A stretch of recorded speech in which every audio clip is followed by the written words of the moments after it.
Welcome everybody to Fashion Victuals Radio right here on ripradionetwork.com. Happy Hump Wednesday. I think we are at day 53 of the quarantine. If you say so. Yeah. So we're surviving. We're surviving. We are sane. Yes. So yeah, it's just been a tough road. Hopefully and prayerfully everyone else is staying sane, safe, and staying indoors as much as possible. I heard news that they're going to try to open up the city again. Well, the states again. Some are already open, not all. Right. Not all the states. New York is still on lockdown. New York is definitely... that's a whole different battlefield right there.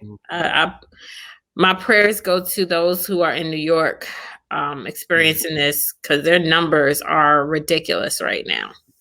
And surprisingly enough, we have someone from New York who will be interviewing. We brought from the underground, so she'll be maybe telling us about how she be dealing with this coronavirus situation where she's at.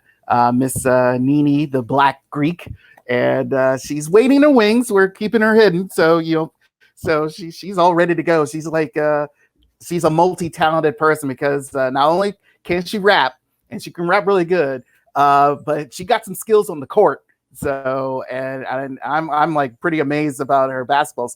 I want to talk about her basketball skills more so the rap game, but then again, we got to talk about both, because she's got a lot of things going on. Well, we could definitely discuss that with her later on in today's show. Plus, I know we have plenty to talk about in fashion visual news, and I do have. And you got some shade again? This shade. I want to talk about the show on Netflix called Black as Fuck. Oh, and the backlash that has been coming along with the show from Black Twitter, which I don't understand, but to each his own. So we're going to discuss that today in the Editorial Shade. Okay, that's cool. So this will be a very well packed show. So a lot of things going on. Absolutely. So how have you been holding up during quarantine? I've been okay. I've been cool. I like I said, do my workouts, and I go for walks. I work out indoors. I watch a whole bunch of TV shows and videos. I think everybody watches a bunch of TV at this time. Yeah, and of course I've been, helping out other shows when I can. And surprisingly enough, my game show will be starting up pretty soon. So we hope that you can be involved. Yeah. So, So Trump and I, we made the official date to have this. It was supposed to be on my birthday, but unfortunately that couldn't happen because we were quarantined and we were fully prepared for this. But we were going to do it in a couple weeks. So we're encouraging the Rip Radio Network family to be involved. You don't need a few for right now, but hopefully once everything gets back to semi-normal, as they'll say, and we head back into the studio, then things will be really interesting there. Okay. That sounds good. Yeah. Well. And also I kind of watch last week's episode with the guy with your Editorial Shade, with the guy buying supposedly trying to buy his girlfriend tires and all that stuff. And I was re-listening to what I may have missed to fully clear if my statements were appropriate to the answering. And I feel like there were some things you left out in the letter that made me answer the way I did. And it's especially one of the parts. I read the letter to its entirety. I know you read the letter in its entirety. I get that, but the way you read it, or there were some of the things was the fact of them not living together. That kind of threw me off, because I thought they were living together. So, but yeah, like I said, I felt like, for those of you, you can check out, on the replay on YouTube or SoundCloud or Podbean or any other, or Rip Radio Network on demand. So to see all this what I said, so you get a sense of that. But yeah, I feel like I stick to what I said.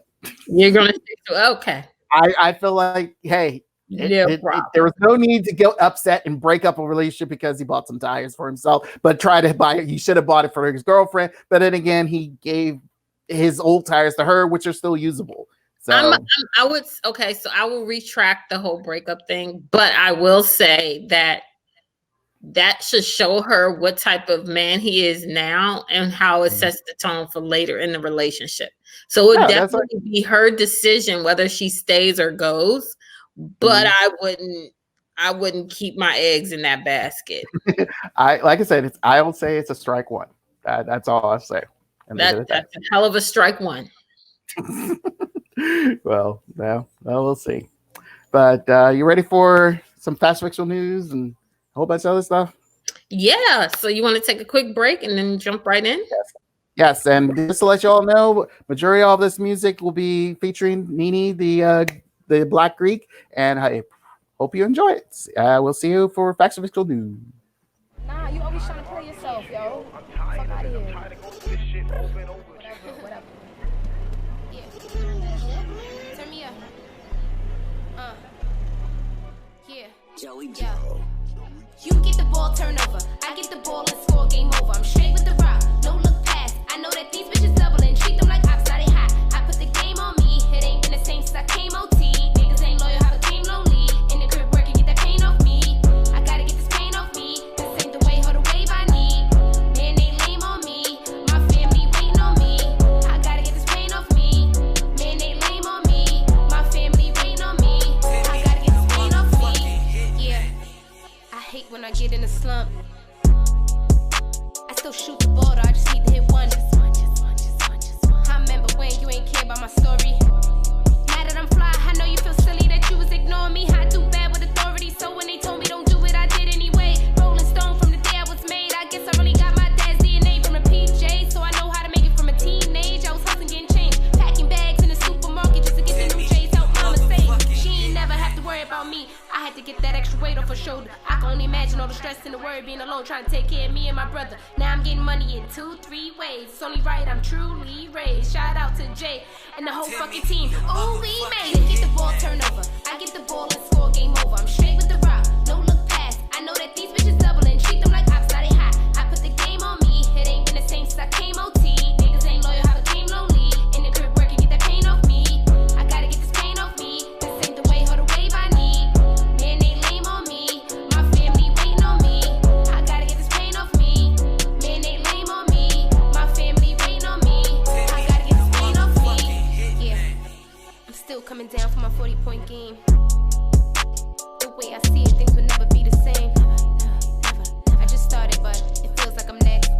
All I wanna do is ball, have fun, and stun on my ex. Fuck up a check, take care of any debt. Front on anybody who left. Really look nice. Make sure my fam is set. Hard knock life. Ain't he wet for a long time. Put in some long nights, and them tables finally turn. If I had to do it all again, then I would. It was all worth it. Thank God for the turn. When I was in town, I hit you, but you was not to be found. Now I'm on the road, you hit my phone, you wanna come around. But I'm in my zone, I'm rocking out, I'm locked in, you locked out, your luck's up, you done fucked up, I'm hot now, it's a dub. You get the ball, turn over, I get the ball and score, game over. I'm straight with the rock, no look past. I know that these bitches doubling, treat them like ops, now they hot. I put the game on me, it ain't been the same since I came OT. Niggas ain't loyal, how the game lonely. In the crib working, get that pain off me. I gotta get this pain off me. This ain't the way, or the wave I need. Man, they lame on me. My family waiting on me. I gotta get this pain off me. Man, they lame on me. My family waiting on me. I gotta get this pain off me.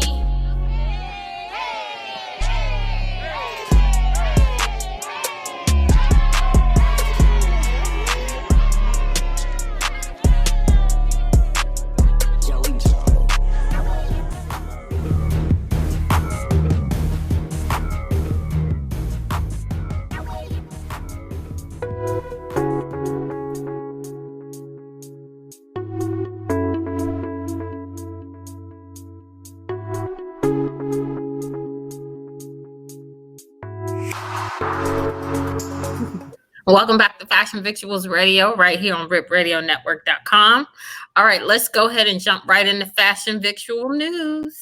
Brian. Yes, Fashion Victual News brought to you by God knows what. All right. All right. This past week, as most people continue to fly, that's right, fly, to wherever they were heading to, a new policy was implemented that all passengers, that's right, all passengers must wear protective face gear while traveling on the aircraft.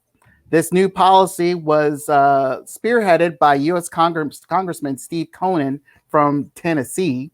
He stated in a letter to the FAA and the CDC directors this: as air travel continues to increase while the country slowly starts to reopen, it is imperative that the flying public feels safe and comfortable in doing so. He continues, this should include the requirement of masks, and which will accomplish this goal and protect both crew members and passengers. Now, the first airline, surprised enough to do this new policy, is JetBlue. The airline requires passengers to wear masks at check-in, while on the plane, and also once they board the plane, meaning getting off the plane. They will also provide masks for those who do not have a mask. So, which is kind of weird. They should have had one before they got on. All right. As for other airlines, Delta, where is it go? There we go. Delta. As for other airlines, Delta has a similar policy, but is not fully enforced. And American Airlines will be providing masks and sanitizing wipes for their passengers. So for those who continue to fly, this is what the new flight requirements will be. I'm still okay, so I'm still very iffy about flying. Very, very, very, very, very iffy about flying at this time because first of all, those masks, if you haven't noticed, like you're already kind of losing oxygen a little bit when you have them on, because it's kind of like slowly deteriorating your breathing. So when you get in the car and people still got those things on, I'm like, why the hell would you still wear it? But like, take it off. But it kind of breaks yourself down too, like your immune system in a way, because you're kind of slowly stopping your breath, you know? Right. So in the air is even less oxygen. So then that means that you have to wear it through the whole flight. Yep. Like, let's be clear. I understand, and I'm not saying it's crazy, because they're trying to make everybody feel safe while flying. My opinion right now is just don't fly. Right. Let the whole thing kind of die down, kind of like break itself down beforehand. But of course, they're talking about opening up states at this point, which means people are going to be out here like all over the place. I am fearful, very fearful of that happening right now. I think, honestly, I think some countries, like I said a couple of weeks ago about that one group of people who were trying to sneak into cons in France, and it's like, nah, we no. If you're not a resident of this place and you were from some other place, we ain't coming back here. And I think, and Trump hasn't lifted the international flights, so it's kind of like, you're not letting people in. So what makes you think that this is going to be allowed? So yeah, there's a lot of questions about this whole thing. So we'll see. Well, but it's one of those things where people are ready to fly. People are ready to like dash out. And as much of an extrovert as I am, and I'm ready to be out there with the next person, I'm just like not risking my life. I'm not. Oh, sure. Well, if you're not going to risk your life, maybe you'll stay home and make some food, because several weeks ago, that's what I've been doing. I know, but again, we're going to give you some help here. We mentioned several weeks ago that Shake Shack was providing meal kits for about $49 for those who wanted to enjoy their well-known burgers. Now, two more notable chains are getting into the game. Yesterday was like the perfect trifecta. It was Cinco de Mayo on Taco Tuesday during a virus pandemic named after a Mexican beer. Yeah. And Taco Bell was there and perfectly in time for that Taco Tuesday order by introducing their taco meal kit on May the 1st. Now, this may make you think for a second because, as you can see the price there, the taco bar kit, which consists of 8 flour tortillas, 12 crunchy taco shells, 6 ounces of nacho chips, seasoned beef, shredded lettuce, refried beans, nacho cheese sauce, cheddar cheese, diced tomatoes, reduced fat sour cream. Ooh, got to keep that figure. Hot sauce packets and napkins. Again, the cost of $25. What makes you think this, though, you can go to any Taco Bell and get a pre-made party pack that costs starting at $10. So it's kind of like, yeah, so you want to pay extra $15 for something you'll be making later. Okay.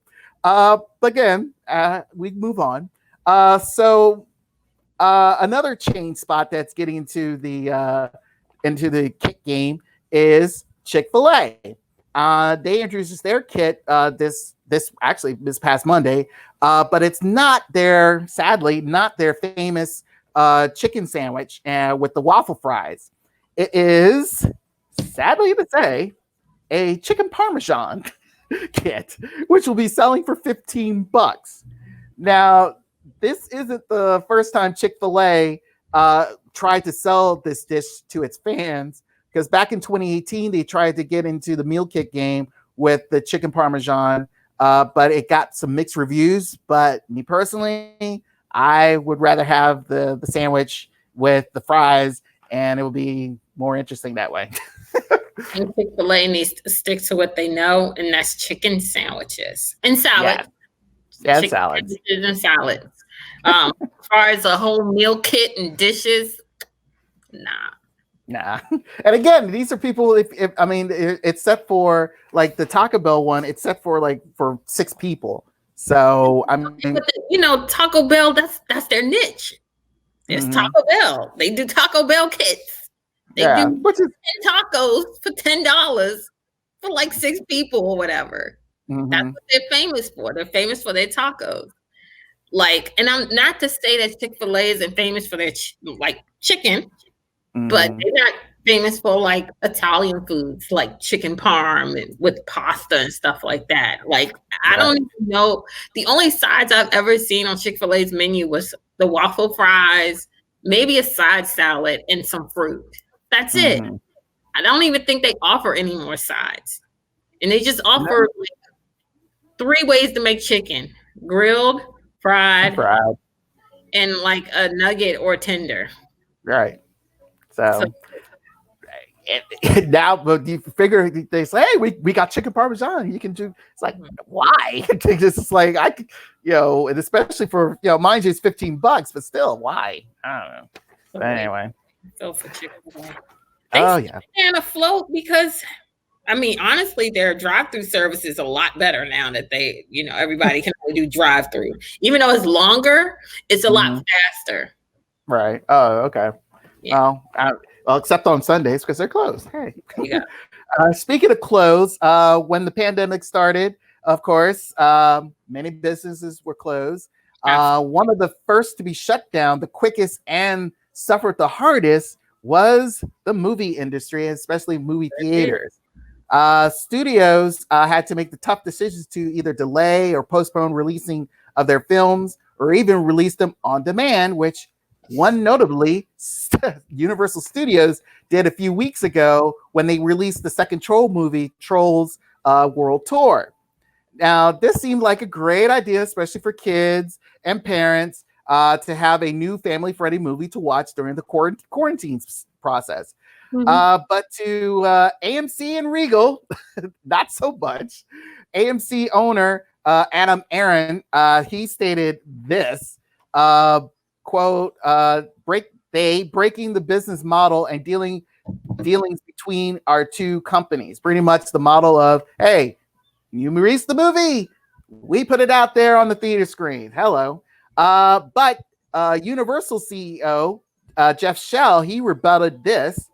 The question is, when we come out of this, what is going to be the model? He continues, I would expect that consumers will return to the theaters and will be part of that. I also would expect PVOD, pretty much personal video on demand, is going to be part of that offering in some way. Now, Universal Studio future releases is this Candyman, The Croods, Fast 9, Boss Baby, Sing, and Minions.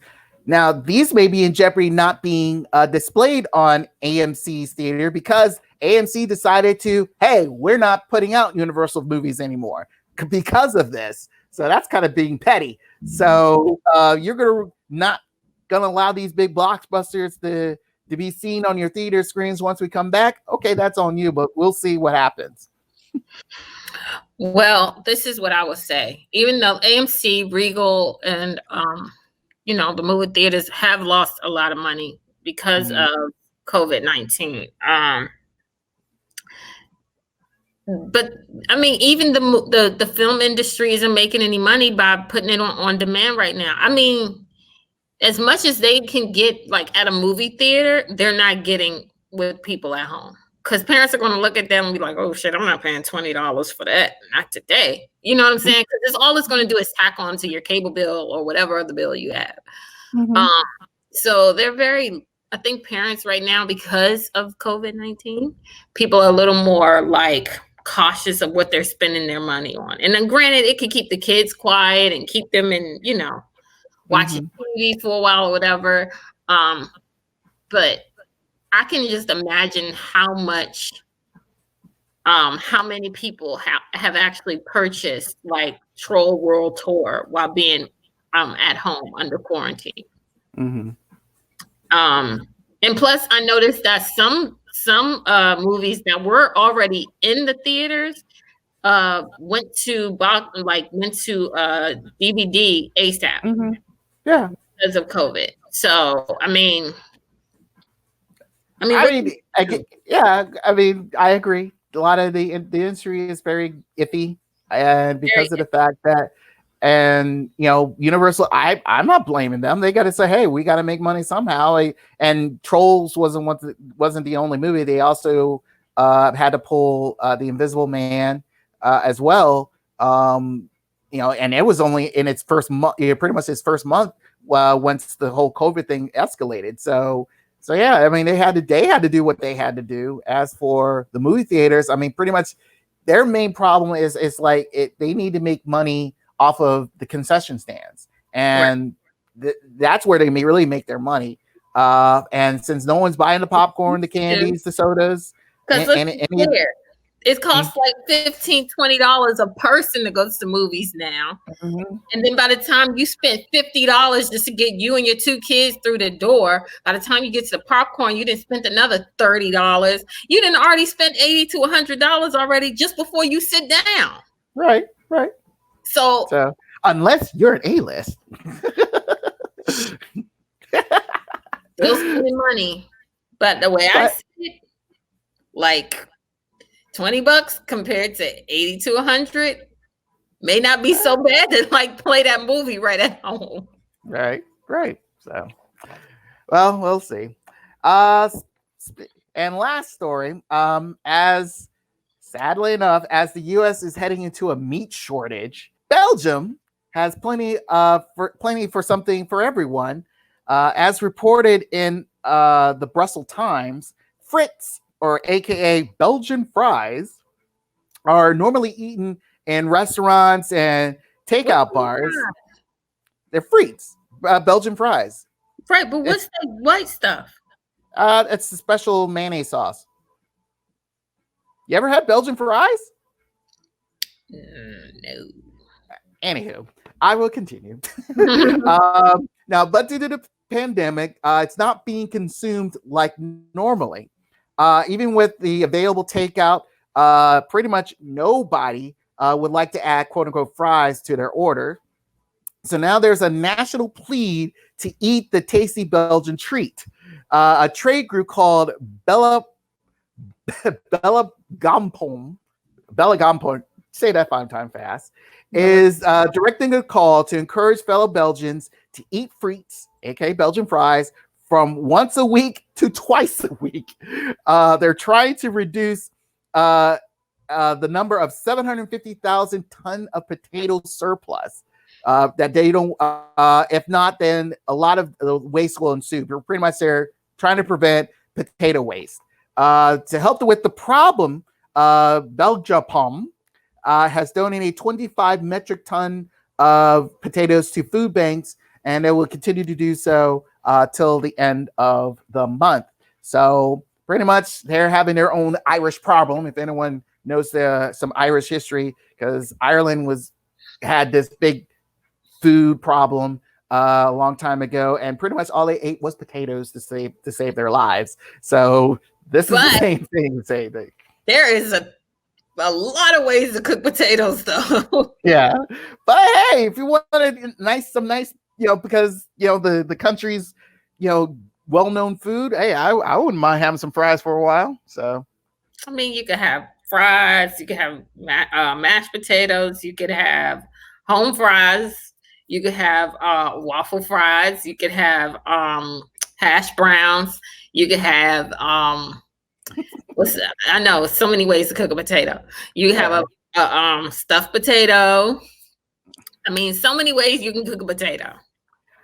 I understand, but again, this is like one of the main problems with I would say this is more connected with also like the restaurant industry as well as for here, because a lot of the food here, is not going to the restaurants like normal, because they're always constantly getting, their food supply, especially when it comes to their meat products. Well, a lot of the restaurants are selling out their refrigerators now because they can't keep the supply because it'll go bad. So I know a few restaurants who I get emails from. This is bad. Don't judge me, okay? I get emails from different restaurants about selling out their refrigerator like every day. It went from every week to every day, like meaning that they got to get rid of this stuff because it's going to go bad. And they can't re-up on any of the supplies because they don't need it right now. No restaurants are open. So what do? They sell out their refrigerator. I mean, a lot of these steakhouses, they're serving out their refrigerators too. They'll do like dinner for $100, and you'll have like certain pristine steaks along with your sides based on, whatever the restaurant is.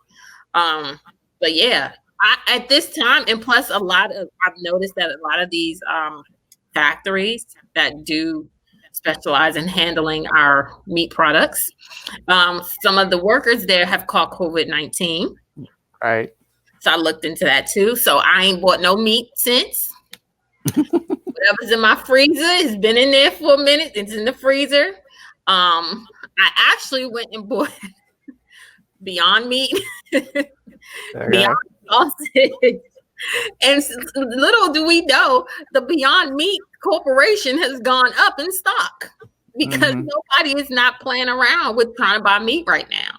True. But, I mean, and then farmers are losing out too, which is sad. Right. They can't get rid of their produce. Like normal. But it's crazy, right? You would think that people would be loading up on vegetables, fruit, anything that keep your immune system up. Nope. They want the cookies. They want baked goods. They want the donuts. They want the junk food. Because so hey, but then again, if you want to go to Belgium, frites, Belgian fries. But anyway, that's Fast and Victual News. Thank you, Brian. All right, we're going to take another quick break, and when we come back, we're going to get into the interview with NiNi. NiNi, sorry, NiNi, the Black Greek. Miss NiNi, the Black Greek. She's on the line right now, waiting, right? Yep, here she. Say hi. There she is. So we'll be right back. So we're going to take a quick break, and when we come back, we're going to get right into the interview on the underground.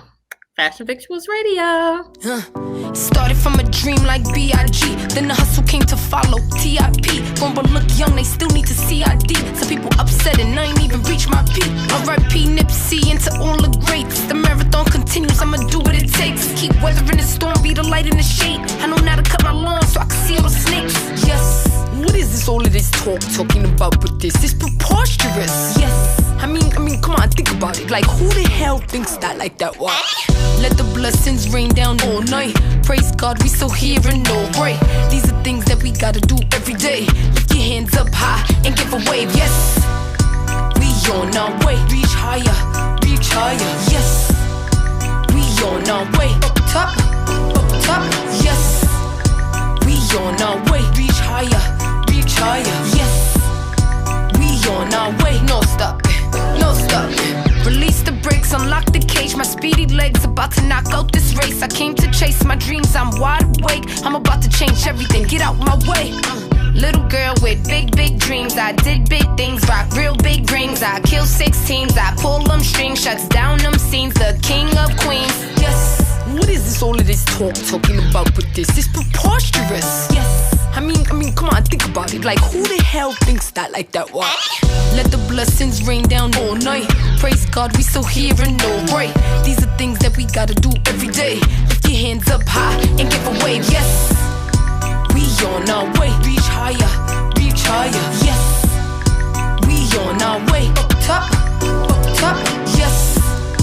We on our way. Reach higher, reach higher. Yes, we on our way. No stop, no stop. Yes.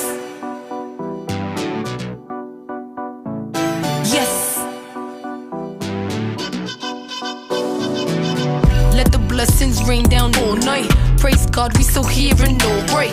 These are things that we gotta do every day. Lift your hands up high and give a wave. Yes, we on our way. Reach higher, reach higher. Yes, we on our way. Up top, yes. We on our way. Reach higher, reach higher. Yes, we on our way. No stop, no stop.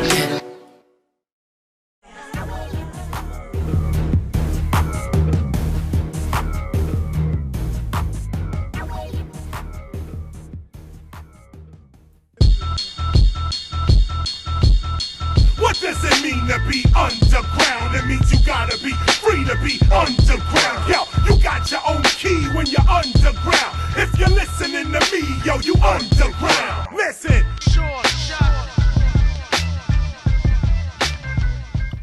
Welcome back to Fashion Victuals Radio with our edition of the Underground with Miss NiNi, the Black Greek in the building. How are you?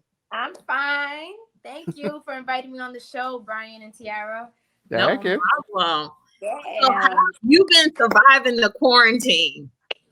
I'm still here. You know, you got to be thankful and grateful that we all still here.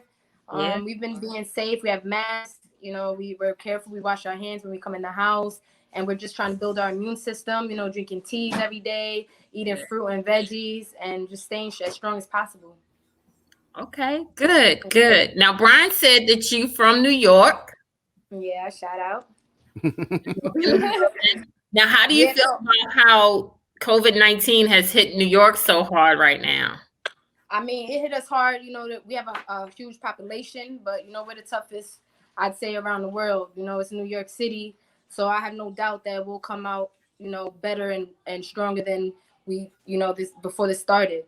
So, unfortunately, you know, a lot of lives have been lost, and there's going to be a dark cloud for a little while, you know. But we'll see the light at the end, and we'll basically become better somehow. So I believe that, and I know we will. You know, New York is relentless, and we're tough, so we're made of the best things. It's true. That is true. No offense to anyone else. You know, other states are done. So, how did you get from basketball career to an artist? So basketball and music, they're so intertwined. I mean, as an athlete, I listen to the music just to get me pumped up and geared up. And I've always had a strong connection with music. My father is a musician. Awesome. He plays many instruments, so I guess it was already in the blood, you know. And I just gravitated to it from a young age, but I didn't start actually making my own music until after my college years, you know. But I love music, man. You know, it's something, it just rocks my soul. You know, I just love to dance. I love to hear it. I love to write. So it's a beautiful thing. So Yeah, how I do you noticed that you while we were playing the video, she was enjoying her video. This is like, yeah. You gotta dance. You gotta dance. That is true. So with that being said, your basketball career started when? Well, professionally, it started in 2008. After I graduated from my university, Eastern Kentucky University. I was there on a full Division I scholarship. And so I graduated 2008, and right away I went to Puerto Rico and I played professional there. From there, I went to Greece. I played there. I played in Sweden, in Holland, in Hungary, and now most recently in Cyprus. So, Okay. Few countries I've been around, you know. I see. How do you like playing over there? I really like it. You know, it's a different lifestyle, you know, being away and away from your family and with the language barrier. But the game is the game, you know, and I'm just thankful that I'm able to play basketball as a career, you know, something I love to do. And I've gotten better. You know, you know, you think that you would like slowly decline as you get older, but I've gotten better. I'm more sharp with my moves, and I'm light on my feet still. So I'm excited still about the game. I see you putting it on the See court. me out there, right? I'm doing my thing. Yeah. Okay. And then now that go ahead, I'm sorry. No, good to hear. So now that right now we have some downtime, how does it feel to like be away from the court? Because I know you probably still writing music, but you can't like be on a court at this time. Right. Yeah, it's crazy because, you know, when you play professional, it all becomes like a job after a while. You know, you have to deal with the outside things, you know, that come with the game. And so, but being in this situation, it just has like enhanced my hunger for the game. Like I'm wanting to play more now. I'm like wanting to practice some certain moves. It's just like I don't know. I feel more hungry. Like the game, I need to play. You know, right now. Like so, I guess it's been a good thing. That's what's up. Go ahead. So where did you go? You said where did you go to college for basketball? Eastern Kentucky University. Okay. Now this is maybe a little sporting question as you do shuck and jives and all that stuff. Mind you, did you try out for the WNBA or you just went straight overseas? Yeah, I never got a tryout. I would love to try out, you know, even join a camp of any team, you know, but preferably the Liberty. Yeah, but I went straight overseas. I wasn't drafted. There's only about 20 girls who get drafted total from the whole United States, and even you know, really? international. Yeah, there's only like I think about 20, something like that, 20 to 30. Yeah, it's not a lot. It's not a big number. So you have to be like the top, you know, coming out of college. You have to go to a big university. There's a lot of politics that go into those decisions. Yeah. So, you know, I understand it and it's all good. So do you feel that now, I don't know if you heard recently about the U.S. women's soccer team and their pay scale that's been denied of them getting an increase. How do you feel about women, not just sports, but also in music? Because you're in an industry where it's male dominated and pretty much they get the bigger of the pie than women do. How do you feel about the huge gap, you know, financial gap between men and women, and not only in sports, but also in rap music? Yeah, I think, you know, men in general, you know, they're more high paid, and that's just from a history going back, you know, to when, you know, that's just how things transitioned. But now the women are coming up and we are definitely here, and slowly we're getting what we deserve, you know. I understand that the man produces way more fans and audience, and, you know, they create revenue that way. But at the same time, we put in the same hours, you know, we put in the same like hustle, you know, we put in the same grind, and we have to deal with the same political issues or whatnot. And you know, I think it's only fair that at least we're able to provide for our family. Let's say we don't have a husband, you know, let's say we're not married or we're not, you know, in a relationship, that we still can provide a good life, you know, considering that we're professional athletes. Right. You know, it doesn't make sense to be a professional athlete and live like a you know, and live you know, on a lower scale. Not that there's anything wrong with that, you know, but we work hard to become something, to live a certain lifestyle, you understand? So it's only right that we get compensated for that. And slowly things are happening, and hopefully they move faster before my career is over. Well, actually, speaking of thankful. career, I've been blessed. Yeah, speaking of career, I think you have the possibility of a third level besides music, besides basketball. Like I said to you before the break, there is something where I noticed you before, and this was like a long, long time ago. So let me post that up, but right. Oh, gosh. So hold on a second. Whoop, hold on a second, because due to stream things, so we gotta take a little minute here. All right. I believe you remember this. Oh gosh. Party. Glad you can make it. Oh, my commercial. Last time you blocked someone, you were online. I can do this all day. Your moves are just gay. Dumb or stupid, not cool. Not cool. Not cool. So not cool. Now the main thing is I told you this. I saw this because I used to work at a public access station, and we had to use PSAs like that. And I had to use that PSA. Trust me, over almost 1 million times, and we had to air it every time. And mind you, it was like a perfect time frame of you know, I think around that time of gays were getting more and more rights and things like that. So how did you get that PSA gig? It's so crazy. The story is just insane. So I was actually just going to the gym just to like have open run. Basically, open run is like where you go there and it's not a organized situation. There's no referees. You just play 5-on-5 with whoever's there. It's like pickup basketball. So I was just there to do pickup basketball at the gym. And I was waiting to have next. I was just dribbling the ball on the sideline. And this guy comes to me, and he was the director. I didn't know at the time, you know, and he's like, hey, are you going to be here for a while? Like, how long are you staying in this gym? And I'm like, well, you know, I got next, you know? And he's like, yeah, because we're over here, we're casting for a commercial. And I see you dribbling, and I think you would be perfect.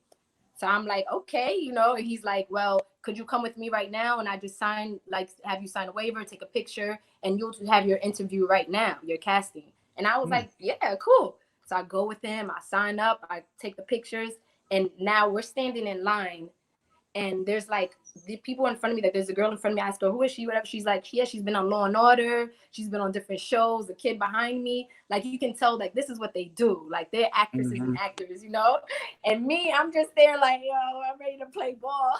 Yeah, it's so funny. So we're standing in line, and I can see the castings in front of me. Like it's all in the open, you know, the 3 judges are there or whatever, wherever they, you know, call them.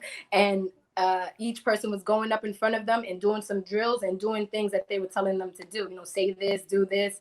And I was just watching, and I was like, oh my gosh, you know, these guys were nowhere near my athletic ability or my basketball skill level, but they were like good, you know, they knew how to camouflage, like just make it work, even though they weren't basketball players. So I was like, okay, let me just chill out and go up there and do my thing, you know? And all of them went, and then it was my turn, and I went, and I just rocked it. And they were all like, yeah, we'll get in touch with you in 2 days. So I just, you know, I dribbled. I was just cool. I did my thing. I said whatever they asked me to say, and I guess I won them over. And that was it. In 2 days, they called me, and they were like, yeah, we're definitely using you. So, and they gave me the information. Because I can see that, like, that acting kind of leads into your music videos, because you sort of like, you got a little taste of that. So you figured it's like, you know, did that help you with your music videos, you know, down the line?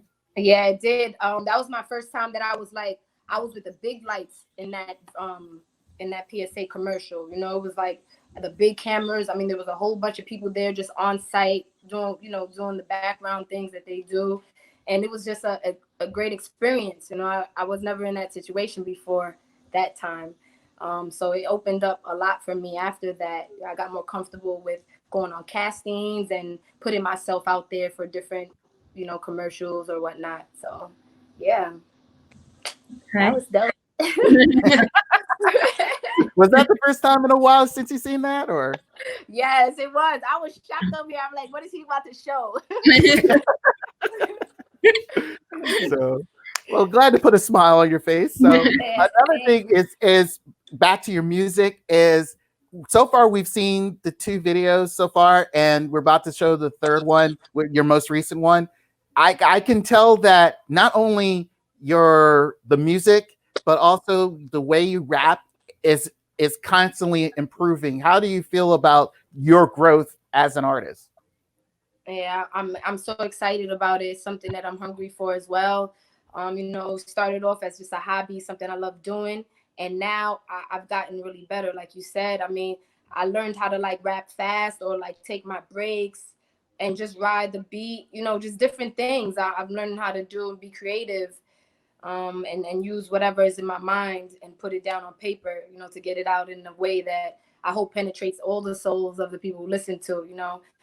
Some of the music is a little ratchet, but we need that sometimes, I was right? gonna say it's okay. And It's okay. some of the music is more inspiring, and motivational. And it's like, I'm a girl, but I'm still, I'm tough, and I want to let people know it's okay to be tough, and it's okay to chase after your dreams, and Yeah. be you and do what you want to do, and be relentless in doing that. So I feel excited about where I'm going with the music because I'm getting better, like you said. Thank you for that. If you could choose between the two, what would come first? Yeah, this is tough. I can't. Don't break my heart. You want to break my heart today? I don't want to break my heart.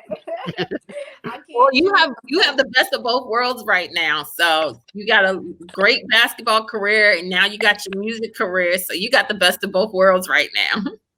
Yeah, for sure. I think, I don't know. I always say like basketball has been my boyfriend and my husband, and now I've been kind of cheating a little bit. I'm dealing with music, and it's like, it's a tough situation. I don't know. I can't choose.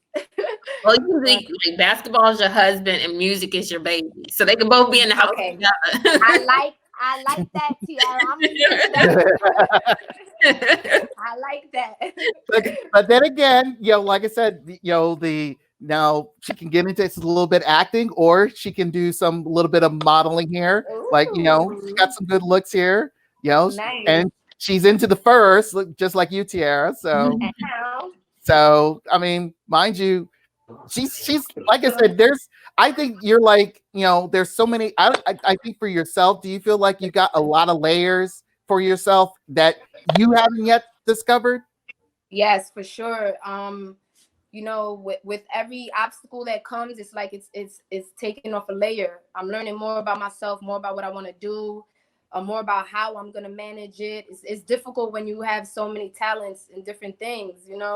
It's hard to know when to put the energy into those things, the time, the organization. Yeah.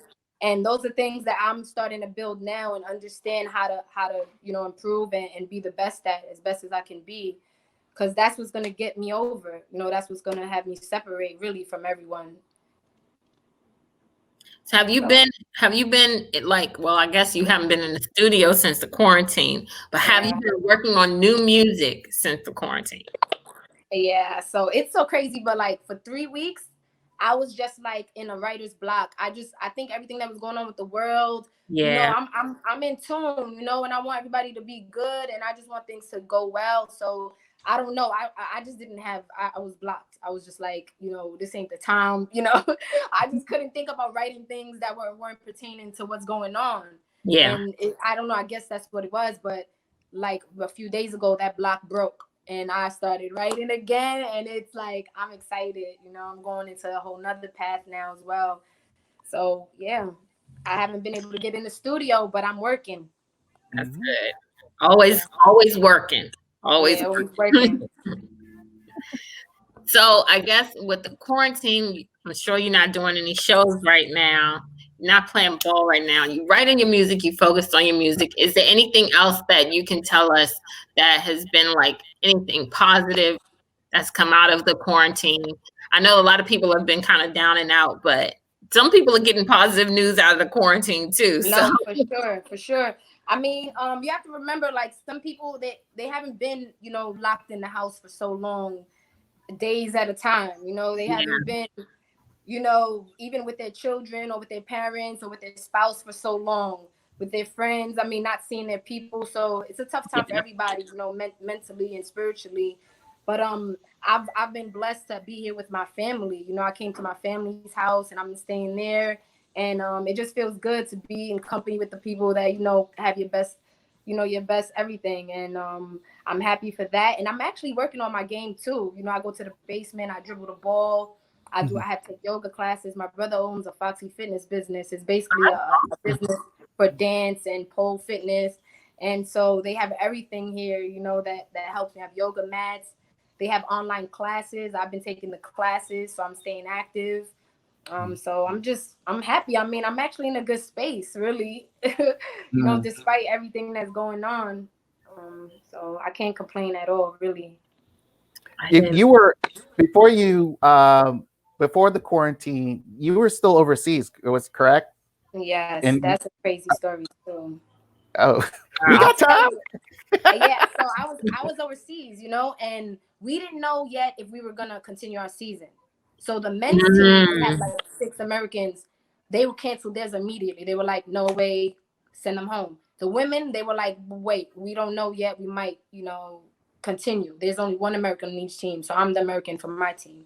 And so the GM, they call me and he's like, hey, we're not gonna know yet for like 10 days. So I'm like, cool, I'm just gonna stay here. I'm not rushing it, everything's fine.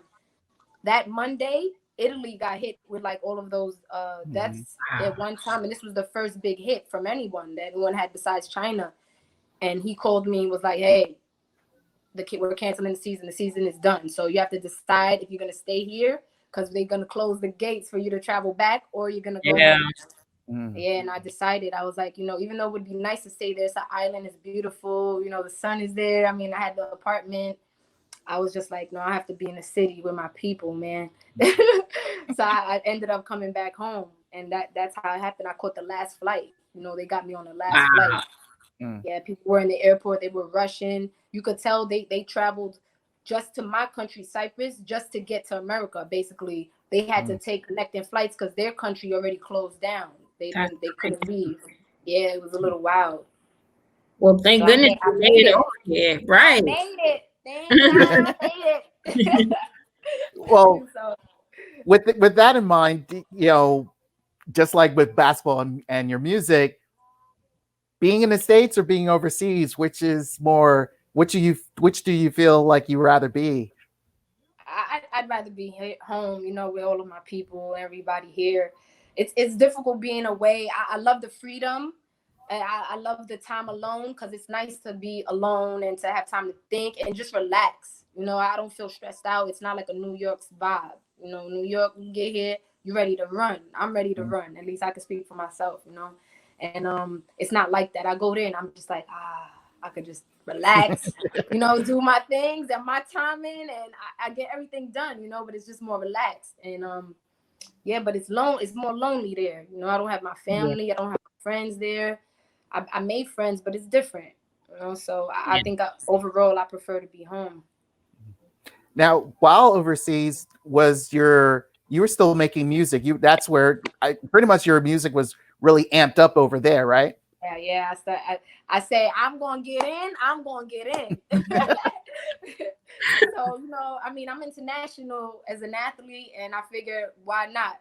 I could open that market for myself and for other female artists coming behind me.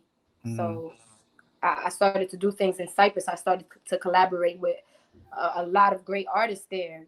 Some good producers, some other great rappers, and that's the next video I think you have is the F Up the Booth.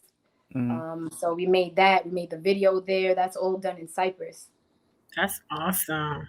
Yeah. So is the how do I say this? Is the connection, or let's say the business transaction between an American artist overseas a little bit easier than it is here? Yeah, I would think so, because there's way more competition here. You really have to have the connections here, But my talent is valid regardless, here or there. So there, I'm even more of a gem though, because it's like, dag, what is this? They're not used to it at all. It's like they're not even used to females rapping so much, So it's just a better thing, and I think it's a better market, to get my start in. But I'm ready to start here too. I mean, I love America. I love this, all the cities and the vibes. We're the ones who created hip hop, so especially New York. So it's like New York, yep. Yeah, the Bronx, they were big parts of that in the beginning time. So 1978, I remember. Yeah. I wasn't born then, but I remember that. Right. I mean, they were rapping with with reason, they were trying to speak their mind to get people to hear what was happening. So it started, out of that. But it's still that is now. It's just, we put in our little twist now too. So I love it. I love the music. Well, I thank you for coming on today and interviewing with us. Can you tell the audience where they can find you and your music so that we can all get the album, tune in, and make sure we can follow you wherever your music go? All right. On Instagram, it's at NiNi __ Venus. So it's NiNi _ Venus. And Facebook, NiNi the Black Greek is my page. But also Nikki Avery, which is my real name, is Niki Avery is my official name, and that's me on Facebook as well. So yeah, YouTube, NiNi Music. You basically, if you type Nikki Avery anywhere, Google or on YouTube, you'll see things pop up. My Spotify is also NiNi. It's NiNi the Black Greek. Okay. You'll see NiNi Venus, NiNi the Black Greek, Nikki Avery. Expand. That's all you have to do. So Get your name out there. I commend you for doing multiple things and having so many multiple talents and able to pretty much put them all in one, because it's not easy for everybody to have multiple talents, because some people are all over the place, but you kind of you got yours grounded. You know what you want, you know what you love, you know what you're doing, and that's phenomenal. So commend you for that. Big kudos to that. So, NiNi, are you available for some editorial shade? Let's see. I don't know. Okay. All right. So I think I know Tiara has some shade, but I think after we play your music video, then we'll head toward the editorial shade. Yes, we're gonna go ahead and take a break, and when we come back, we're gonna get into the editorial shade right here on Fashion Victuals Radio, the underground.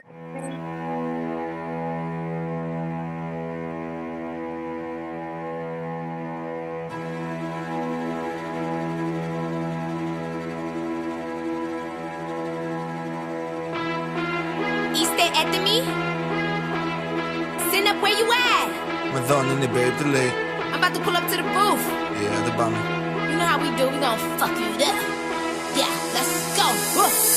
Μείνανε ίδιοι, τους αφήσαμε πίσω και μείναν ανίδεοι. Τα κεφάλια τους βγάζουμε σέντρα. Στο κύμα στα σέφερ στο Σίδνεϊ. Σαν το μίστη με Σίγμεϊ. Σε ελάχιστους εμπιστοσύνη να χαρίσαμε δεις με τα Tommy Hilfiger. Δεν θες να φορέσω τα μαύρα μακίλε. Άσχετους έχω να λένε μα τι λέει. Της είπα δεν θέλω να γίνει γιατί κλαίει. Είχα το νου μου γιατί είναι μαθήτρια και έχει μια μάνα όπως τη Μαθήλδη. Ποιος να με κρίνει συγκρίνομαι μόνο με αυτούς που έχουν πάει σε σελήνη.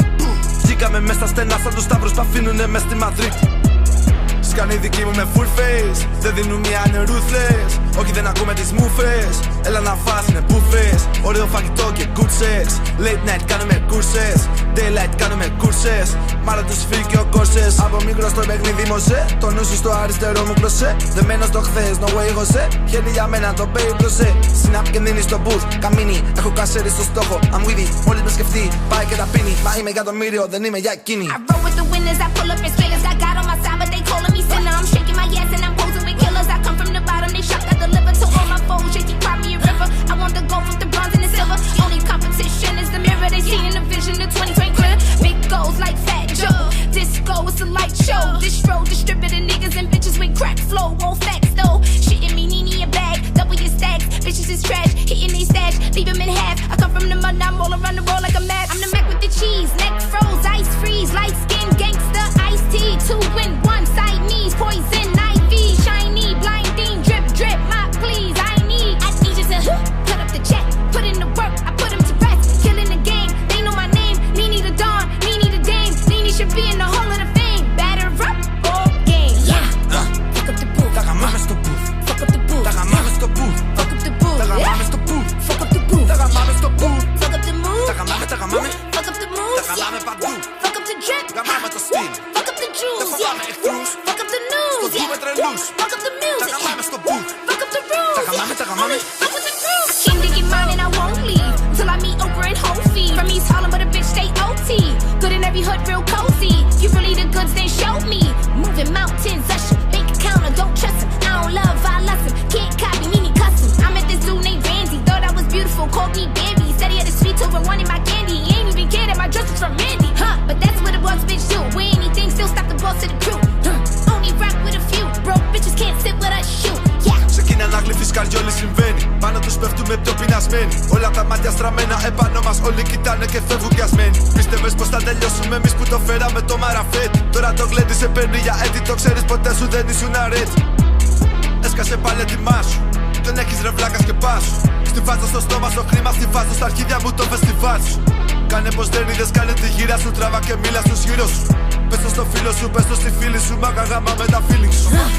Fuck up the booth. Τα γαμάμε στο booth. Fuck up the booth. Τα γαμάμε στο booth. Fuck up the booth. Τα γαμάμε στο booth. Fuck up the booth. Τα γαμάμε στο booth. Fuck up the move. Τα γαμάμε, τα γαμάμε. Fuck up the Τα moves. γαμάμε παντού. Fuck up the drip. Γαμάμε το στυλ. Fuck up the Δεν jewels. φοβάμαι εχθρούς. Fuck up the Στο news. δούμε τρελούς. Fuck up the Τα music. γαμάμε στο booth. Fuck up the rules. Τα γαμάμε, τα γαμάμε. Fuck with the crew. Τα γαμάμε παντού. Yeah, we fucking the booth. Τα γαμάμε στο booth. We fuck up the booth. Τα γαμάμε στο booth. Fuck up the booth. Τα γαμάμε στο booth. Fuck up the booth.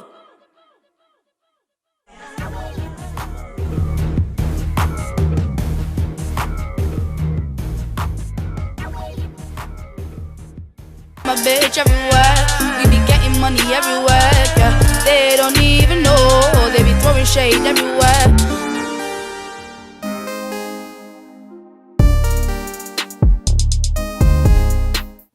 All right, welcome back to Fashion Victuals Radio right here on ripradionetwork.com. Let's jump into the editorial shade. Today, we're going to talk about the Netflix series called Black as Fuck. I don't know if either one of you all seen it. I've heard about it. I haven't seen it. Okay, so if you get a chance, you gotta watch it. It's about the creator of Blackish, Mixish, and Grownish. The creator's name is Kenya Burris. Didn't know he was a guy until I seen Black as Fuck. So I didn't. So it's pretty much a depict on his family and their lifestyle right now. What a lot of people have been talking about lately with Black as Fuck is the fact that Kenya depicts like his family as this all mixed family. Like, so they're all like mixed. His wife is mixed, the kids mixed, everything. And Black Twitter has a problem with that because they don't feel like he's displaying being Black enough. So my issue with that is, as light bright as I am, I'm not mixed at all. But for them to say that he's not Black enough because his family is mixed, I have a problem with that. Right. So that comes across like, okay, so because he's not Black enough, his kid's not Black enough. I mean, what is it? And I think that people took it too far because the Black as Fuck is a play on words, because they're living this Hollywood lifestyle. Right. So what do you? All right, I've heard the bad vibes of the show more so than because who is it? Rashida Wilson, not Rashida Wilson. Yeah, Rashida Wilson. Jones, that's what I say. Rashida She Jones. plays the wife. Yeah. Mind you, she is the daughter of legend Quincy. Yeah, Quincy Jones. Yeah, and she's been acting for a while. So she's been acting forever. Yeah. She used to have her own show on TBS. Right. I think a lot of people on Black Twitter were expecting, since it's part of the Ish family, they figured it's like it will be kind of like Blackish to another level. And what I've been mostly hearing about the fact is, when it's going to be funny, it's not funny enough, or it's I don't know what. Mind you, it's a Netflix show. It's that's one thing, but I just feel like not many shows come in like with a huge impact, all the time. It's sort of like you have to gradually get into it. I think a lot of people, and then also at times I think a lot of shows are very cerebral now.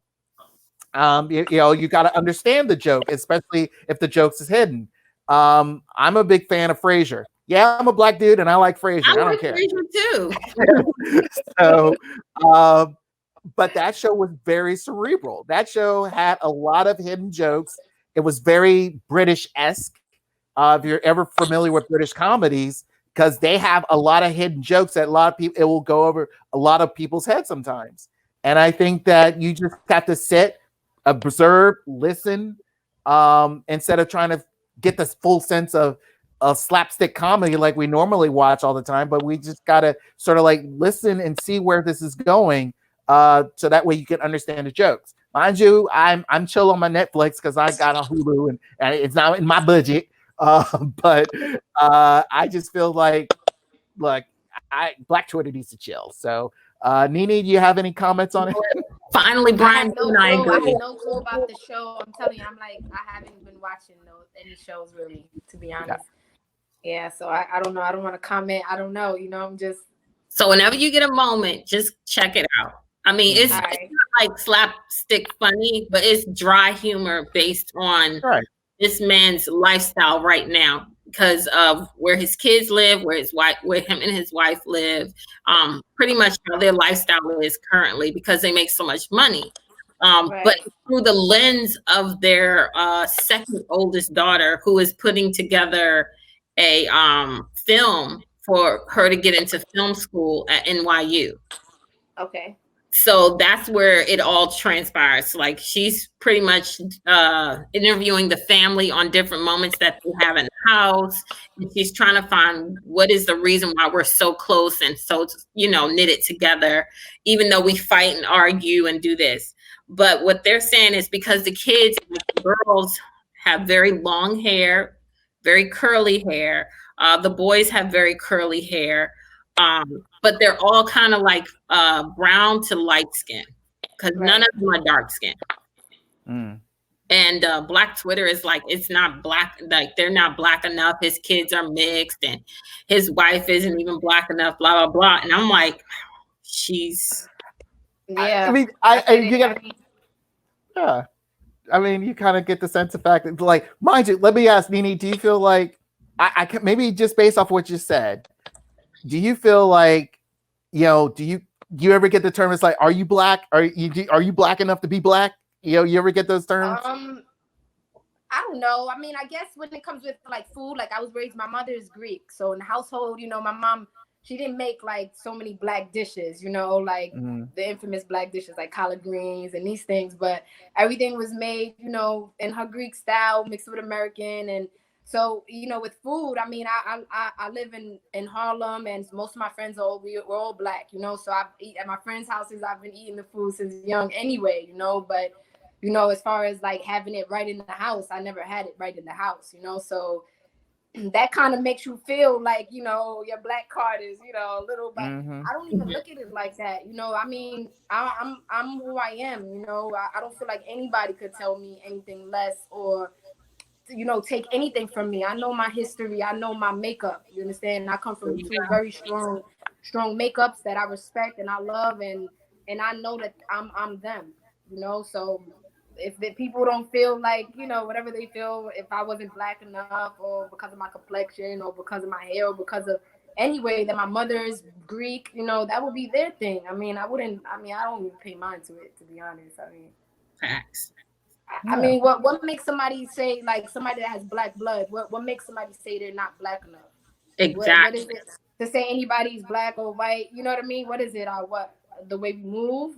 What is it exactly? And I think that's what they're basing it on, like the way that his character was portrayed. I mean, he played himself, and his family pretty much played how his real family is now. But I think that what people fail to realize is that, this is this man's life. Like, he has mixed kids, Right. and you shouldn't shade them for that. Just because they don't look like everyone else, they're still black. Yeah, they still black. Mm-hmm. So I just feel like Black Twitter needs to really chill sometimes. I think that this time they kind of went way too far. Like, let's be glad that this man was able to put a TV series on Netflix, and it was in the top 10. You know what I feel like? Sometimes I feel like, us as black people, like, we don't really give enough power to our positive attributes as black people. Like we like pump ourselves up for all of the negative black attributes that have been given to us, or maybe we've displayed them here and there, and it's kind of like, that doesn't define us. We're just as excellent. We're just as nerdy or book smart or whatever, educated in speech. Yep. We're just as smart, we're just as all of those things. And it's like sometimes we give those attributes only to white people or to other races, and it's kind of like we doing an injustice to ourselves that way. You know what I mean? Like, we're smart, we're beautiful, we have long hair, we have beautiful bodies, we have skinny bodies, long thick bodies, we have everything. And like, when we categorize ourselves into such a small, and sometimes it's a negative, sometimes they're negative attributes, like people are not hood, or people are not like gangster or whatever. It's kind of like, you kind of like, you messing up our question your blackness. Like, you don't look black enough. Like, what does that mean? Right, exactly. What does that mean? That's what I'm saying. What does it mean? What does it mean? Like, black, what we supposed to have? Like, what does it mean? I don't even want to say the things that, but what we attribute to it is like us having like long nails, us having like, if you want to talk physically, I don't know, what it is, but it to me, those things are just outside things. Those are outside appearances. I mean, any race of anything can like those things and do them and wear them and have them. That's not what makes, it's our soul that what makes us black. You know what I'm saying? It's what we made of that makes us black. So, we need to start putting more attention to the positive attributes of black people and take some attributes to keep for ourselves. We giving away all the good things to everyone else. You know what I mean? And we denounce each other. We like put each other down if we try to show that we're excellent or we're nerdy or we're smart or whatever. Then we're white. You're white black. You know what I'm saying? You're not black.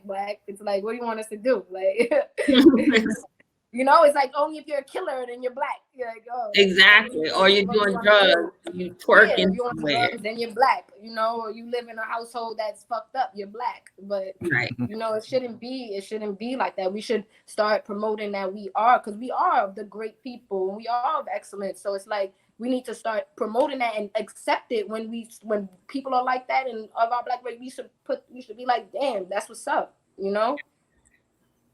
I just feel like it's unfortunate to hear stuff like this, especially from your own kind. Like, instead of uplifting it, they put it down. And the sad thing is, it's like black comes in all shades, all colors. Well, let's not say black. Let's just say African American. It comes in all shades, all colors. We can be high yellow or black as night. You know what I'm saying? Right. The fact is that because I feel like that they shaded him just because the characters of the show didn't depict what they thought would be black enough.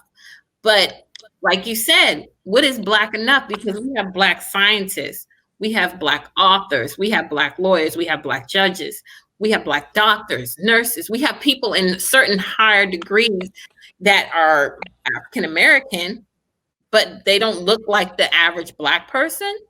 So it's really unfortunate to hear that. Well, I think in addition, let's put it this way. One, I think it's more of a knock on the show, and like you said, the character. So because they expect, when it's Dre Johnson on Blackish, they can relate to that. He's black, he's trying to be pro-black, he's all about supporting the black power and all that stuff. On his Black, wife is mixed. yeah, his wife is mixed. That's and why her name is Rainbow. Yeah, and that's why they made that show with mixes, because one, you get a sense of where her beliefs and how she grew up and how she became who she is. But mind you, it's only in its first season. As it progresses, we'll probably see more of the development of Rainbow to where she is now. As for this show, I feel that even though I haven't seen it, I feel like a lot of people were, since it's like you said, it's from the creators of Blackish. They figure it's like it'll be something like that. I think this show, again, like I said before, I think it's over a lot of people's head. The sense like there are black people who are like this. You can't denounce every. You can't do that. You can't keep. There's limiting us to keep us at one place. Right. There's limiting us. But you know what's crazy about this whole thing? They opened up every show with talking about certain parts of history that go back to slavery. Mm-hmm. Every time they opened up a new show, it went back to slavery and why we were slaves. And it's crazy because it's like, damn, they're literally giving us black history on their show, but yet this is all you see out of it. It's like, how ignorant can you be? Because I think it's a sad thing. Remember way back before even I was born, they felt that television was the boob tube, meaning your brain, if you watch it long enough, you'll be brainless. Right. And I think nowadays, a lot of people they just want to laugh. They want the slapstick comedies. They want, something that's just the outrageous, and they just want to be fully entertained. And I think the real main complaint is of this show. I think the people, Black Twitter is not entertained the way they want it to be. When you figure it's like black as fuck, you figure it's black comedy. You figure they want it to be black, like yeah, they want to be like that. Yeah, they want a Martin. They want another new Martin. They want a new Living Single, or they want to do this. They want something like that. And I feel like, why? I mean, I want to be entertained, but at the same time, I want to be at least enlightened. That's why, like last week, I told you about All Rise. And I before it came on, I saw their coronavirus episode where they did just like what we're doing now, social distancing streaming, and I thought that was phenomenal. If you haven't, NiNi, if you want to see that, see All Rise, and especially the season finale. Simone Missick, she's a black judge. That's positivity to me. That's what you want to see. Yeah. And I was entertained, and I was like, and it was funny. There was some funny moments in that show. Brian, I feel like sometimes we miss the mark. Like, we don't want the positive shows. We don't want to see people our color winning and stuff like that. So people may not show interest to it because it's actually a positive show. Here's the thing. Here's the funny thing. The people here's what's where a lot of people talk about. Either they're talking about how bad black as fuck is, or everyone's going all in on this last dance about Jordan and the last 3 years of the Bulls. I mean, both of them are. It's like, look, it's either one or the other. You want to laugh or try not to laugh, or you want to focus on a sport that I know you're hungry for sports, but honestly, me, I'm not. I didn't like the Bulls those 3 title games. I could care less about their drama, which I already knew about. This is nothing new. So unless you never heard about it, I don't care, because like this past week, everyone's talking about Carmen Electra and Dennis Rodman. Like, dude, I was living that drama. I mean, she already talked about it. She's just, all you're doing is reliving it. So who cares? But hey, go ahead. Let the newbies find out. But again, people just want to be fully entertained. And I think a lot of people are more entertained to The Last Dance than Black as Fuck, because of the fact that, like I said, it's not black enough, which is ridiculous. Well, I'm gonna have to cut in here because basketball, Yes. The Last Dance is like, Jordan is, I know, maybe some things people feel some type of way about him sometimes politically or whatever, but, you have to commend what he did, in his lifetime, and his greatness is undeniable. And it's a story that if you listen to it, it'll inspire you to the fullest. I mean, if you watch his character all the way up to the time that he kind of got fed up, this was like the 6th season, and he got just now getting fed up with the media. And I mean, just imagine all eyes on you all the time. I'm not saying he's perfect or anything, but you can learn a lot from seeing that. You can see the difference in a person's character throughout the phases in his life and what was happening around that, character that was changing and why he was changing. And I feel like he held himself. Of course, I didn't know the ins and outs. I wasn't there all the time, but from what they showed, I felt like he held himself to a high standard and was humble, in a sense, and was a good guy. I mean, the media, everybody was always on him. I mean, the story is just great. I mean, he was a kid that wasn't even that good. I mean, considering, who was around him, and his brother was a better player. And I mean, he wasn't a high marketed player, coming out of high school. He didn't even make the team. He came home, he was crying. It's just like, so it shows the struggle. It shows he's the greatest, considered the greatest. I mean, and this guy came from a humble ground, you understand? And it's like, and he spoke about that, I think it was North Carolina that he's from. I'm not sure, but he was like, he had to deal with the prejudice and the things that were around. And that's what inspired him to say, I got to get out of here, and this is what made him build and to become, he kept that as a determination and as a push every time he was in practice, to be the best he could be. And I think that just shows greatness. So I like watching that, and I love basketball. So I had to cut you off. I'm sorry. I understand. But the Rodman thing, even the Rodman thing. I mean, look at Rodman. I mean, he wasn't your typical black basketball player. You understand what I'm saying? But look at that. Look at him. He was being himself. He was able to like just be himself, and basically, if y'all don't accept me for who I am, that's your problem. I'm gonna do my job. I'm gonna do what I have to do. And everybody understood that he was different.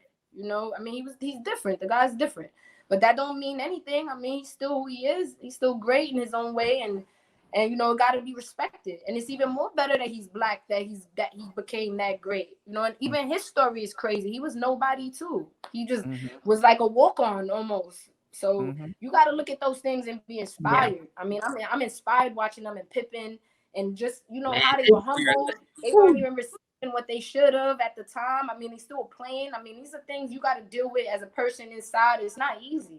Right. And they dealt with it, and they won. They won. Yeah. Based off what you just said, that statement alone, I feel like, surprising enough, Black as Fuck and The Last Dance are kind of connected in a sense, because what you just said about Jordan and especially about Dennis Rodman is like, these are black guys, and we see them as these type of individuals. We don't see them as they're iconic, and in a sense, like the majority of us don't see them as black anymore. They're, even though they are, what we don't. But then when you see a show like Black as Fuck, and you see those characters, they're successful. They portray, they're just they're, like you said, they're just being themselves. That's just who they are. But you're gonna black people. We gotta respect that. We gotta start to accept it. Like accept it. Somebody's successful and they black, that should be a commend. We should commend them. We should be like, yes, because we have that in us. It's just that we came from a long line of things that had us messed up for a while, and we didn't know, how to do it. And we didn't even, not even that we didn't know, we didn't have the rights. We didn't have the platform. We didn't have a say-so. We didn't have a face, a name, nothing. We didn't have a mouth, nothing. We weren't able to talk. We weren't able to do these things. You understand? Now we able, and now people are taking advantage of the opportunity that we're able, and those people are winning. And everybody that's black and should be supported and want to be that as well. It should inspire them to want to be that, and not to say, oh, now you're being white. I mean, what you reached a different level in society? I don't think so. Yeah. I think that white people all of the credit. This reminds me of when Arsenio Hall was back the first time, when he was on the first time. I remember when he got so hot, everyone told him he was a sellout. The old school word sellout kicks in from this point on. And I think that that's what I feel like a lot of people they want to say that, but now they say, oh, they're not black enough. You know, it's like, okay, that if that's how you feel like that's what everyone thought Arsenio was. They thought he was crazy. Black enough. Huh? The fact that that black man got into mainstream is an accomplishment enough as a black creator with a show that's been on for like what 4 or 5 seasons now. That right there is an accomplishment in itself. And to try to break into the Netflix world and the Hulu world and the Amazon world, that's even a bigger accomplishment. And instead of commending the progress of this man, and let's be clear, he had 1, 2, 3, 4. He had 5 black writers on the show because he had Lena Waithe on there. He had Tyler Perry on there. He had 3 other black writers on his show too, because he actually talks about Black Hollywood openly on the show and how it's portrayed. And I just think that people really missed the mark. And it's sad. It's truly sad. You know, in basketball, I learned a lot from basketball. You know, you have a team, it's like 12 people, but you also have management, you have coaches. Yep. And look, the team can't win. We say you as strong as your weakest link. You understand? So sometimes it's hard for people to understand the transition that we're making as people and understand it, you know, because there's so much talks and it's so surrounded. It's almost brainwashed now that it's like that's not good to be elite and excellent outside of basketball, outside of music, outside of the things that we're known to do, you know? Right. And it's like it's just a transition we all going through, you know, and the ones who understand it, we just got to keep on pulling and pulling and pulling so that the ones who don't understand, they'll slowly just keep on and rise with us, because you know, it's just what it is. It's a transition. I mean, those people, the parents probably think like that. Their whole community probably thinks like that. It's hard to see other, you know, sometimes when you're surrounded by the same thought and you can't understand. That's just how I see it. So, you know, we like people like you, the people like y'all, you know, and all of the black activists and the black leaders and the black excellence, like those writers that you just mentioned, those people that strive for greatness, you know. Absolutely. And they representing as best as they can, and they doing it to a great that they going up against Hollywood. I mean, that's, you know, we can't be portrayed in Hollywood all the time as black, like we're like convicts and like we're like all bad people and, you know, negative things, because people that don't have black people around them, they don't know nothing but what we show them on TV. You understand? So the more that we keep showing everybody around the world, like they don't have black people, they don't know. So even if they're in their ignorance that they feel scared or prejudiced, it's not even really their fault in a sense. You understand what I'm saying? It's like a false advertising going on where we keep on portraying ourselves as these type of people and this type of people and this type of people. And it's not to say that those type of people, convicts and were bad people, those type of people are in every race. Those type of people are everywhere. It's not just like, oh, black people, we're the category for that. No, it's not like that. There's excellence in black, there's excellence in white, there's excellence in every race. There's bad in every race, there's good in every race, and this is just what it is. So we need to show more of our greatness, you know, more of our superiority, more of our excellence, you know, instead of not supporting that. And it's going to happen slowly, you know. I agree. I totally agree. Yeah. Well, we're going to wrap up the show. This was nice, guys. You got to stay on and talk about this topic with us. Thank you so much for coming through today. Yes. Hopefully everybody got some insight out of that discussion that we had today. Tune in next Wednesday for Quarantine Live. Day 60. By then, I don't know. I stopped counting. Right. Yeah. NiNi, tell us again where people can find you. Absolutely. You can find me on Instagram at NiNi, NiNi _ Venus, VENUS. Facebook at NiNi the Black Greek. That's my Facebook page. And I also have Nikki Avery, NIKI space AVERY. That's everywhere. YouTube, Google. You'll find things on me there as well. Okay. And of course, your music on all these musical platforms. Spotify. Yep. It's NiNi. You can find NiNi, and I also have NiNi the Black Greek. So there's different songs, you know, because I did collaborations and they posted it. So it's under, you have to look at it like that. All right. Cool. Thank you, NiNi. I just want to say thank you, Brian, and thank you, Tiara. I really enjoyed it. No problem. Enjoyed the show today. Thank you so much for coming through. No Yeah, and if problem. you're ever in the DC area, once this quarantine over, you're always welcome to come on to this in the studio. It'll be a lot of different vibe there. So. That's a bet. I'm gonna hold you to it. All right.